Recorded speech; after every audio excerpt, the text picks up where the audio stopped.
43 do Código. Mas, como o próprio nome indica, são requisitos positivos para que seja possível o exercício da pressão punitiva. Ele trata de pressão punitiva ainda mais, isso eu entendo. O estudo sistemático 43, em confronto com a norma do artigo 18 do Código de Processo Penal, que fala do arquivamento, não é?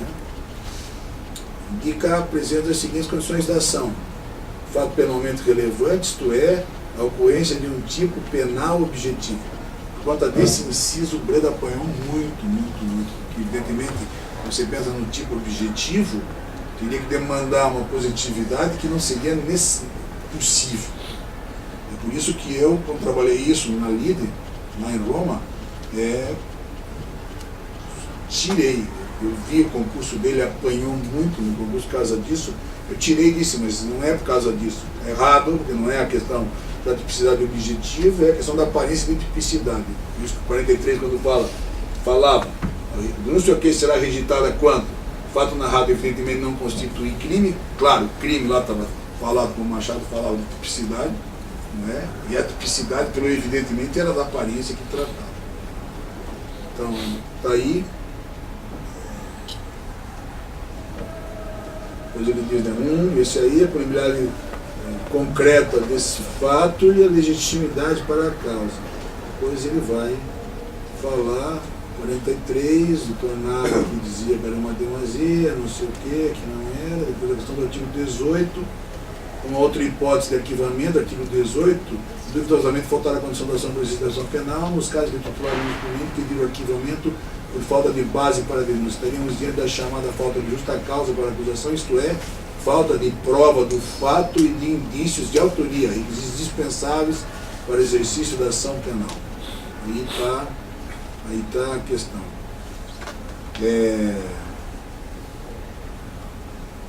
O que tem que achar aqui. O que tem de extra, como eu disse, é que existem condições específicas em determinadas hipóteses. Por exemplo, quando nos casos de ação pública condicionada, é necessário que venha a representação, o que eles chamam de condição de procedibilidade. Não é? Não me parece que seja condição para proceder, mas é condição específica da ação. Recomendaria que estudassem esse texto, porque ele de fato é importante e ajuda muito nas discussões de habeas corpus.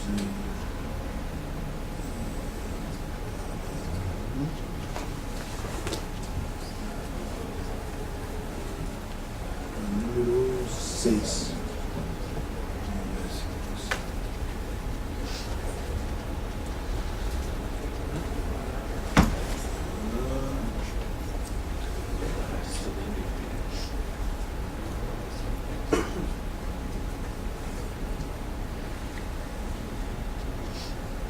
Grande Breda, está vivo, uma baita conferência,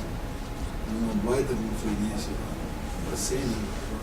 Seja uma baita conferência lá na discussão, o Maurício estava, muito legal.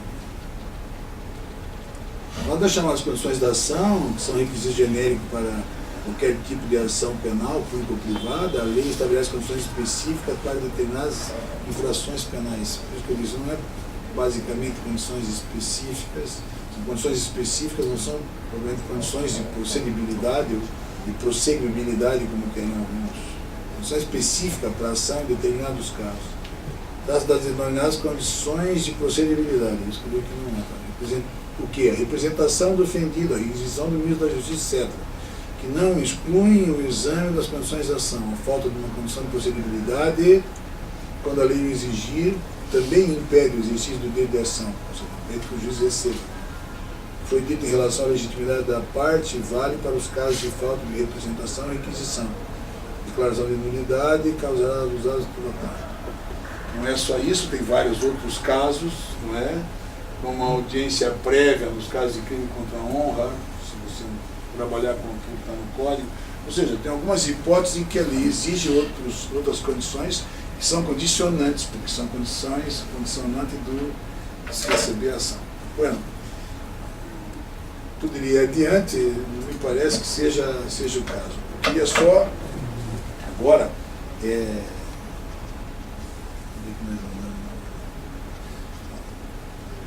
usar esses 15 minutos para tratar de uma questão que me parece muito relevante e que eu não posso deixar de fechar, que é a questão que diz respeito, na teoria, à estrutura do processo. Vejam, eu disse, com a autonomia da ação, eles começam a investigar. Já em 1686, Bilov vem a teoria das exceções dos pressupostos, que marca a publicidade que aparece aí no processo. E, claro, com isso ele, digamos assim, avança para mostrar, em face da estrutura que Justina Neu tenha mostrado, na base de Búlgaro, de que o processo é uma estrutura de relação jurídica que ele vê em face da modernidade, quer dizer, uma estrutura de direitos e deveres, coisa que fica nítido na modernidade, porque aquela base de Búlgaro, Iudicium est actum trium personarum, Iudicis actor et rei, não vinha impregnada com a ideia de um cidadão que, metido numa relação, seja lá com quem for, carrega consigo os direitos que tem. Ou seja, se lá atrás a estrutura de um trium personarum, digamos assim, tem outra matriz, o que Bilov faz é ressaltar o fato que o processo, ou a natureza do processo, é essa. O processo mesmo, na parte externa com a qual ele aparece, é de um conjunto de atos pré-ordenados a um fim, ainda que não tenha materialidade nisso. Você não toca no ato. Eu disse isso lá no primeiro dia, você não toca no ato. Por isso que sempre ficou, a estrutura do processo sempre ficou capenga na hora de você ter que trabalhar isso, porque tem que ter imaginação para ver que o ato é justo aquilo que faz marreta bater no formão e produzir a lasca da pedra, que vai ela, pedra, se processando. Aí que está a questão. Mas cada ato tem o seu lugar, perfeitamente, cada ato tem o seu lugar, e por isso que a ritualística, por isso que o rito, por isso que o procedimento prevê a forma como o ato vai ser realizado. E aí aquela ideia de fazer a separação entre processo e procedimento direito, que é aquilo individual, ato individualmente tomado. E aqui o conjunto. Então, quando se diz o processo é um conjunto de atos pré-ordenados ao fim, não só invoca a estrutura, não só invoca a estrutura do sistema, como estabelece uma marca para diferenciar aquilo que se faz. Ou seja, você mete a intervenção do juiz como um órgão super partes e mete as partes mais ligadas a ele. Onde está a grandeza de Bilov? Foi conectar essa estrutura para dizer que o juiz, mesmo sendo um órgão de poder, estava submetido na relação e, portanto, deveria necessariamente respeitar os direitos que estavam metidos aí na relação. Todo ataque de Bilov depois, não é pequeno, todo ataque de Bilov depois vem porque Bilov é, por excelência, um filho da Revolução. E como um filho da Revolução, alguém que se agarra nos direitos do cidadão de modo tal a fazer com que ele, metido onde estiver, vai com um pacote. É como se ele fosse junto com um pacote. Que pacote? O pacote dos direitos.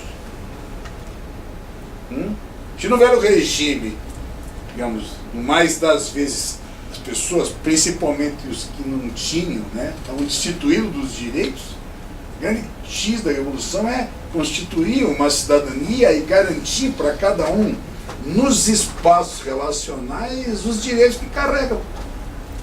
Portanto, se você está em processo, você está metendo nas relações, e daí que vem a ideia de uma relação de direitos e deveres, que, por conta da publicidade, nisso está Bilov também, que o que faz é justo submeter o juiz no reconhecimento a teu direito.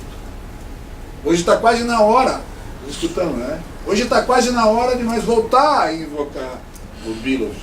Não pela fraude, digamos assim, que isso determinou. Vamos dizer, vou botar entre aspas.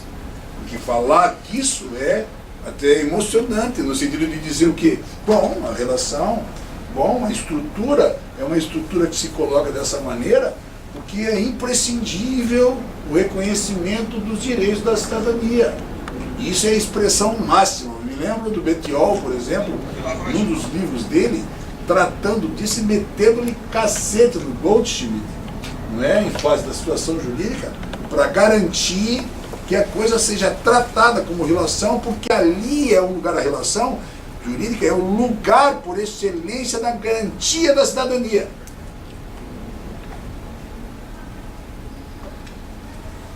Não é? Nesse aspecto, assim, de um dever ser, vem no bojo da discussão a respeito do dever ser, né?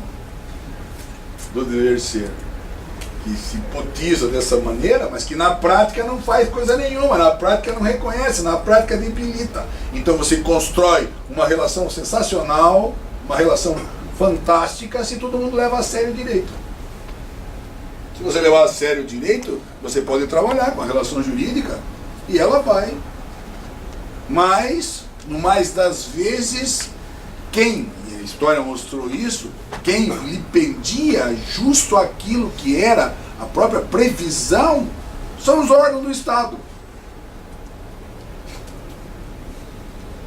Ele dizer o que acontece, ou seja, é como se fosse destacado. O Ministério Público não está atrelado a coisa nenhuma de respeito pela cidadania, é como se agisse fora disso.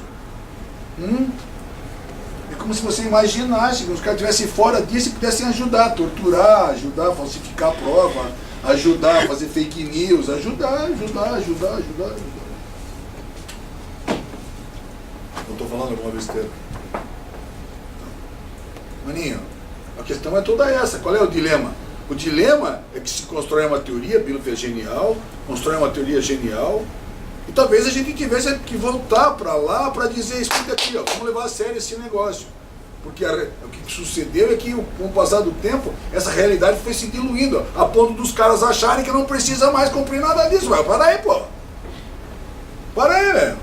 Para com isso. Vocês têm que respeitar esse negócio. O cara que está metido lá tem direitos, tem que respeitar o direito do cara que está lá.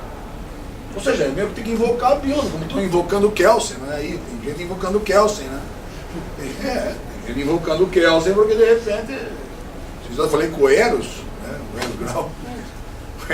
O Eros é um, né? Que invocado o Kelsen contra os juízes, para dizer, pô, eu preciso me proteger, porque quem me protege, porque não sei o quê.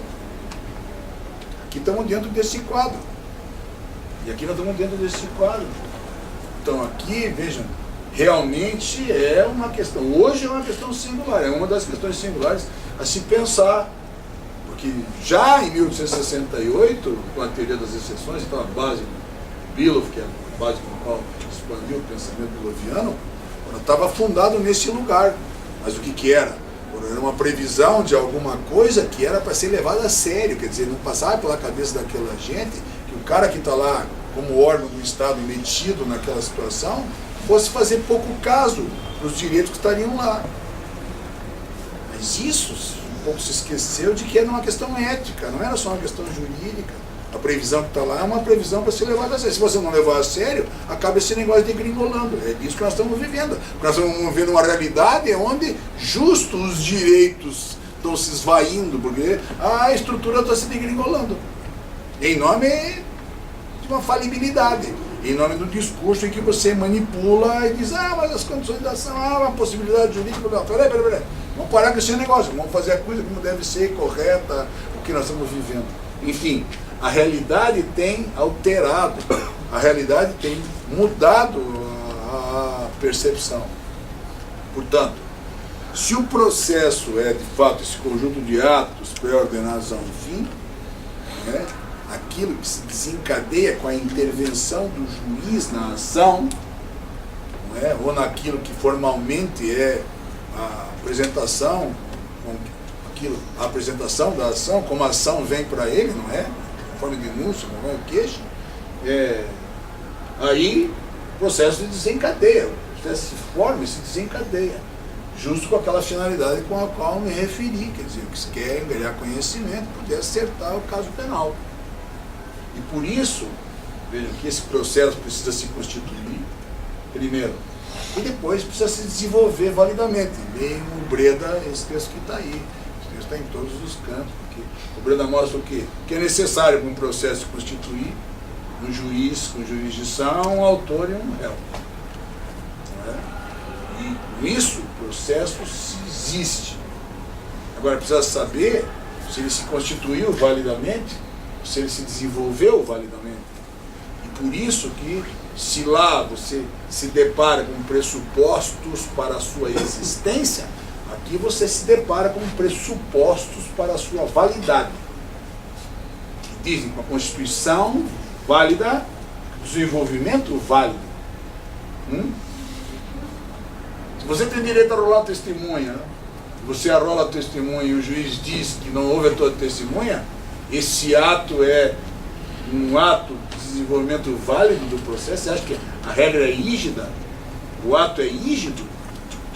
Ele se sustenta na rigidez? É admissível um ato desse porte? O que nega a você a possibilidade de, no contraditório, produzir a prova? Veja como é um controle de rigidez.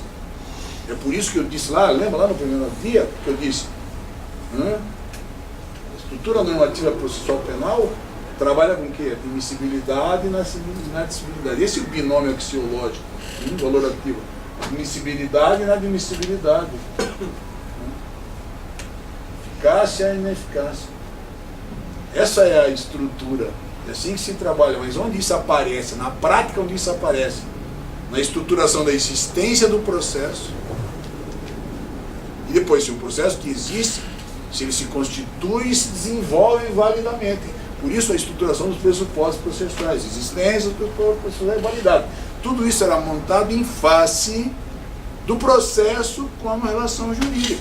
Está aí o texto do Breda, leia, porque eu não tenho nem muito tempo para ir mais adiante nisso. Vou para o ponto que me interessa. Portanto, está ligado a esses. Agora, vejam como há uma separação nítida no processo, ação. A ação está lá, deve ser estudada lá, o processo está aqui, deve ser estudado aqui. Então, controle se dá aqui, controle que se dá aqui é justo da rigidez e se trabalha com isso em fase das nulidades. Quando se pensa na nulidade, vai se pensar justo aí, na estruturação do processo e depois da sua constituição, seu desenvolvimento válido, se a questão se a respeito, evidentemente, ao processo como relação jurídica. Não é? O dilema é que, como só ia acontecer na modernidade com vários âmbitos, aquilo que era nas previsões da cidadania para a modernidade, de uma certa forma, foram por água abaixo. É por isso que se fala tanto de um pós-moderno, por isso que se fala tanto de estruturas diferenciadas para isso, porque aquilo que tinha sido previsto, aquilo que foi previsto, aquilo que foi tomado como hipótese para ser alcançada, aquilo naufraga, porque uma das coisas que a modernidade pautou foi da seriedade com a qual nós operaríamos lá. E a prática desmente toda hora isso, todo dia desmente isso. Então chega uma hora que você diz, bom, tudo bem, eu tenho direito, mas meu direito não vale porra nenhuma, e daí? Não, esse troço não vale. Se você garante que eu tenho direito, mas lá na prática não me garante coisa nenhuma, porque o direito na prática eu não tenho, então é disso que se trata. Não existe esse negócio que você me dá. Você me deu uma coisa que é uma fraude. Você me deu uma porcaria. Você me deu uma fraude. Eu não me garanto nada disso. Eu estou sendo prejudicado por isso. Bueno, isso é que faz, já desde antes, não é? Já desde lá do outro século, para os autores pensarem em outras soluções. É por isso que tem, se isso é, digamos, aquilo que se podia dizer, aspas, a natureza jurídica do processo, eu gosto muito desse natureza, porque isso não é bem o que se deve falar, Mas se isso é a natureza jurídica do processo, muita gente estudou para além disso, insatisfeito com isso, que na prática se coloca como uma fraude, vamos dizer, principalmente em relação aos mais pobres. Principalmente em relação aos mais pobres. E principalmente nos espaços periféricos. Então, muita gente pensou, sei lá, eu tenho elencado pelo menos 19 estruturas processuais a permitir que se navegue em estado de ligação, com instituição, com... base fundamental, talvez a melhor que pudesse se falar é propriamente a de Goldschmidt, que era lá do outro século, não é? Uma situação jurídica, porque Goldschmidt faz o quê? Encara de frente a estrutura da relação jurídica e diz: não é isso que se passa na realidade, vamos parar com isso, porque foi-se o ancião regime, capitulou a aristocracia, mas o processo continua sendo uma forma para os menores, o mais fraco, etc. E tal. Então o cara peita e vai para a realidade, para ver, para saber o que se passa no processo. Faz uma descrição do processo, não é? Faz uma descrição do processo, daquilo que se passa no processo, não é? Com expectativas, possibilidades, cargas, ônus, não é? Sempre voltados para aquilo que é a finalidade, ou seja, uma sentença favorável ou desfavorável. Ele descreve aquilo que é a sistemática processual, ou seja, cada marretada na pedra vai demonstrando, não é? Vai se estabelecendo. Por que o cara foi atacado? Porque o que ele disse era besteira? É duvidoso isso. Eu queria ter tempo mais para correr aqui. É duvidoso isso. É tão duvidoso que Calamandrei, estou falando de Calamandrei, Calamandrei mais tarde não só pega o que ele tinha dito, como transforma a estrutura do processo em jogo. É a base da teoria do Alexandre Rosa agora. Estamos aí na praça com o direito processual penal de um processo como um jogo, porque a forma como aparece o processo é hoje, mais do que nunca, mesmo como um jogo, parece ser um jogo. Se você bobear, seja com Calamandrei, seja com o próprio Alexandre, você naufraga, se embarca naquilo. Claro que o Alexandre é um gênio e tem habilidade para jogar com isso, quer dizer, é muito interessante como ele tem trabalhado, não é? As expectativas, porque é muito próximo daquilo que da descrição que ele faz, é muito próximo da realidade, não é? Muito próximo da realidade. O problema é que nós precisamos explicar juridicamente o processo. Se você diz que é um jogo, vale gol de mão. E aí na hora de proibir o gol de mão, ele diz, mas não vale gol de mão. Velho, vamos ser sinceros, a Argentina é campeã com gol de mão, não vai se dar nada. Vale gol de mão. E aí é uma aposta, vamos dizer, naquilo que a habilidade faz. Agora, não estou falando isso para criticar o Alexandre, muito pelo contrário, eu acho que o Alexandre hoje resolve muito mais problema do que nós resolvemos falando de direitos.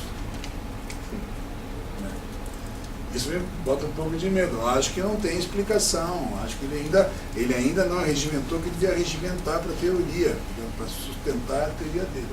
Mas isso, veja, está na base do Calamandrei, está na base do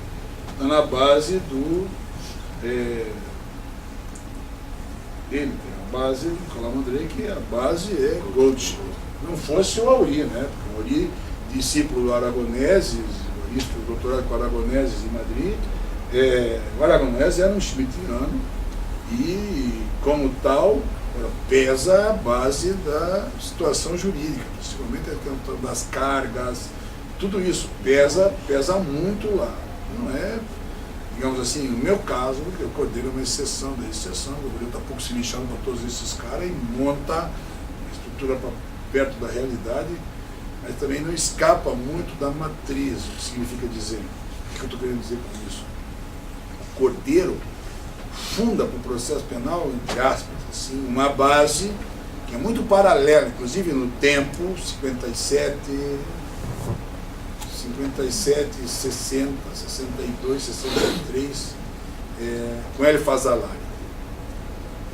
Fazzolari monta a estrutura a sua estrutura processual, depois os dois vão ser catedráticos em Roma, né, de processo civil e processo penal, mas monta a sua estrutura, primeiro em 57 e depois desenvolve para frente, a partir, em 57, a partir de Feliciano Benvenuto, e isso fica muito claro na famosa Prolusão Pisana de 64, porque na Prolusão, se eu tivesse tempo, passaria para vocês, está ali naquelas notas, ele deixa muito claro que, dentre outras coisas, veja, já lá, né, de 57, ou seja, 63 anos atrás, já lá, Fazzolari vai montar uma possibilidade, a famosa Prolusão Pisana, quem tiver condição de ler, leia, porque vale a pena, vai montar uma análise, veja, ele é professor de Pisa ainda, vai montar uma análise atacando a relação jurídica. Importante na Prolusão de Pisa do Fazzolari é que o Fazzolari vai para cima da relação jurídica, diz isso é uma mentira, vocês defendem essa porcaria, mas na prática vocês sabem que não é assim, não é disso que se trata, é preciso tratar de outra maneira, é preciso construir de outra maneira, é preciso pensar mais próximo da realidade, e de consequência, ainda que ele não vá assim abraçado, é evidente que ele usa inclusive os referenciais carga, expectativa, ônus, que é eminentemente schmittiano, eminentemente James Goldschmidt. Eminentemente Goldschmidt. Ele usa isso para mostrar que, digamos assim, a essência do processo, e eu estou dizendo Fazzolari para poder não me adiantar, porque o Cordeiro trabalha exatamente nessa dimensão, ainda que fosse ligadíssimo ao Carnelutti, mas trabalha nessa dimensão também, porque tentando encarar a realidade do que nós vivemos, mais do que ninguém, nós que trabalhamos todo dia lá no foro, sabemos a realidade, não adianta vir contar história, o problema todo nosso é esse. Nós precisamos de gente que faça processo e diga para nós a realidade do troço. É por isso que eu incentivo tanto o Alexandre a continuar, porque nós precisamos decifrar a nossa realidade, nós não precisamos ficar... Quem está lá todo dia na Câmara Criminal levando porrada, quem está lá todo dia no foro levando invertida, quem está lá todo dia no foro pensando que tem o direito de estar tomando porrada de graça, olha para esse troço e diz: o que vocês estão contando? Que história é essa? O que vocês estão contando lá na universidade? O que estão ensinando lá na universidade?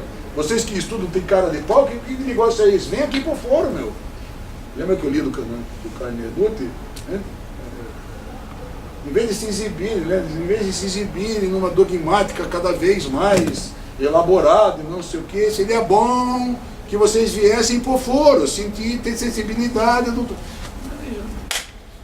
Carnelutti lá, não é Carnelutti lá na crise da litícia penal, já estão lá atrás, já. A gente já sabia de que era assim, que devia ser assim.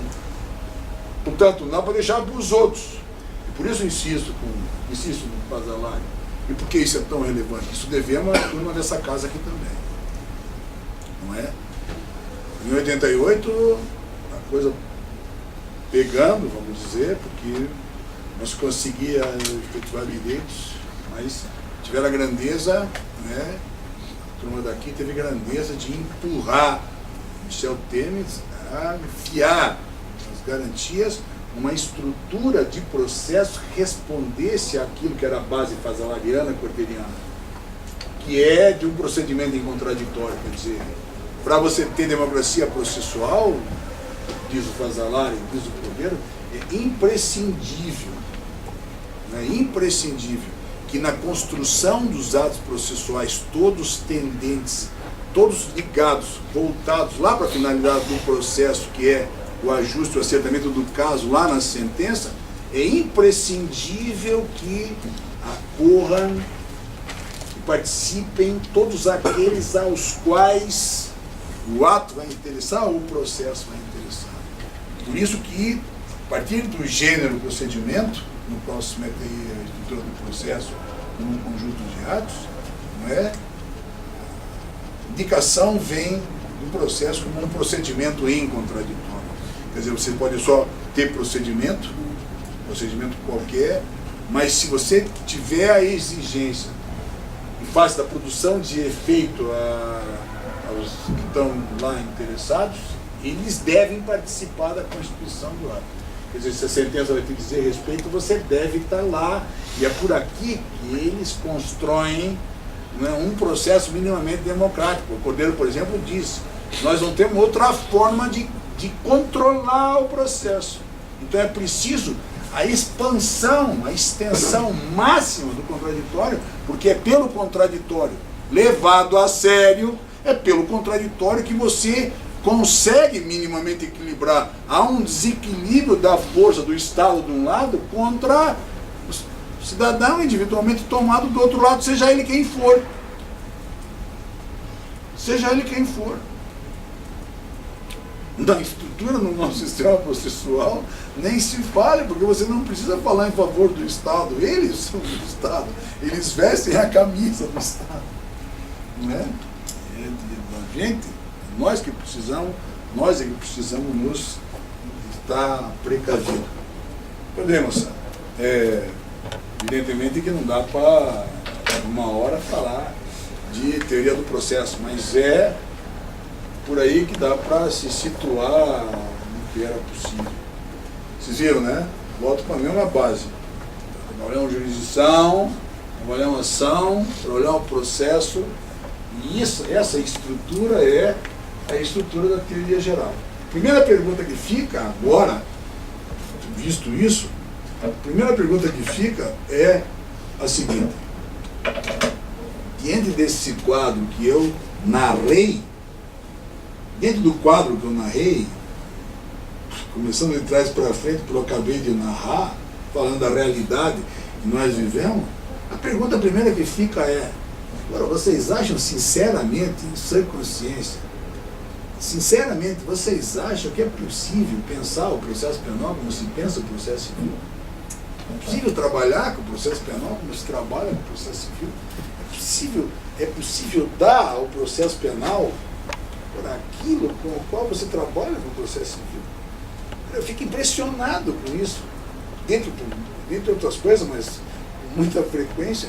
Quando nós saímos de uma Câmara Civil, vamos numa Câmara Criminal, a diferença é abismal, porque os caras na Câmara Civil estão preocupados, atalário, contraditório, vão fazer um negócio, tem que ouvir, o advogado está aí, o que o senhor acha disso? Na Câmara Criminal, você entra, pô, o cara chuta o gato, o rato, está pouco se mijando, não quer saber se você está, se você não está, o cara faz de que se dane com a cafezal da viúva, o cara é um jogo de canelada, é uma coisa, você olha para aquilo e diz, porra, mas peraí, não é o mesmo processo? Não é a mesma teoria que você quer que aplique? Claro, aplicar a teoria é tornar viva aquilo que são as abstrações, não é? Mas não é a mesma coisa, na prática, nós estamos anos-luz de distância, mas anos-luz de distância dos caras. Nós estamos muito distante deles. Não só porque, de uma certa forma, entre aspas, vamos dizer assim, é o processo dos ricos, é o processo do ter, enfim, aquelas coisas que se discutiu, o Carneruti mostrou e tal. Não só por conta daquilo, mas porque a realidade todo dia joga na nossa cara mesmo uma deficiência técnica teórica, e isso nós temos, não podemos negar. Quer dizer, se você me pergunta, de novo, por que você não escreveu um livro? Não escrever um livro, para escrever um livro eu tenho que tentar ir à botina. Se escrever um manual, se prepare, porque é butinada do começo ao fim. Não precisa muito, basta essa narrativa precária, digamos, em certo ponto, com falta de tempo, etc. Então, precária, porque isso é uma coisa para se desenvolver muito, mas basta uma narrativa precária para você ver, você sentir, você perceber e você concluir que quem tem teoria geral são eles lá no processo civil. E impuro a teoria geral deles para todo mundo. Nós metidos aí. O que tem é que ela se presta assim, desviada daquilo que é a realidade do processo com o qual nós mexemos, ela se presta a justo ajudar nesse caos que o nosso processo tem. Caos. E claro, sempre que você balança os direitos, sempre que você tem caos, isso não há de duvidar, um fundamento todo maior, etc.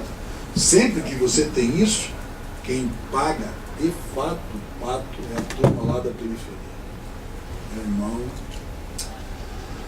Meu irmão, e não temos muita saída. Então, sabe, às vezes até medo um pouco de falar assim, porque você anda e conclui isso, anda e conclui assim, Agora diz, bom, vocês viraram defensor dos fracos e oprimidos? Não, narramos a realidade. Narramos a realidade. Toda a minha realidade, a minha vida, ligada à penitenciária, ligado à assistência judiciária, ligado... Toda a minha vida foi uma vida de batalha, justo para mostrar que a estrutura conceitual é uma estrutura conceitual demarcada para os que mais têm e a proteção deles contra a turma da periferia. Isso é uma barbada. Um jornalista me perguntou, o senhor acha que podemos ter alguma coisa grave nessa situação que estamos vivendo aí, que vai acontecer alguma coisa? Eu disse, olha, é possível, né? A gente nunca sabe disso. Mas uma coisa eu sei, faça o que fizer, os ricos não vão perder. Tudo que se faz é disparando na negada, um pobre. É um negócio impressionante, porque cada vez tudo que se faz é voltado para isso. Né? Voltado para os pobres ficarem mais pobres e para os ricos ficarem mais ricos. E é duro, né? Isso é muito duro, viu? Não ajuda. Não ajuda sequer a nós nos engrandecermos com alguma coisa que, como direito, possamos apresentar à sociedade e dizer, nos respeitem, porque nós tratamos de cuidar dos direitos de uma maneira igualitária, para todos, do direito de todos. Os direitos cada vez mais são os que mais têm contra os que menos têm. E aí, isso é um Deus nos acuda. Isso, de fato, é um Deus nos acuda. Por isso que o esforço é sempre nessa direção. Porque se você narra tudo isso e diz, olha, não dá para chamar Chico de Francisco, não é a mesma coisa do que se trata, preciso construir alguma coisa diferenciada, é assim, é preciso construir, mas sobretudo é preciso levar a sério. Não adianta construir nada. As estruturas jurídicas, evidentemente elaboradas, culturais, se não forem levadas a sério, Eduardo tem razão, se não forem levadas a sério, não é? Se prestam aquilo que ideologicamente, então o que eu estou dizendo é isso, se manipula ideologicamente para beneficiar os que mais têm. E sempre se reforma para manter, se reforma, se muda para ficar sempre como está. É bem Tancredi, né? Lá no Gato Pardo. Né? O tio aperta e o cara espana para dizer, opa, peraí, é preciso mudar para que fique tudo como está. Tudo quanto. Bom, isso fecha aqui a base da teoria. E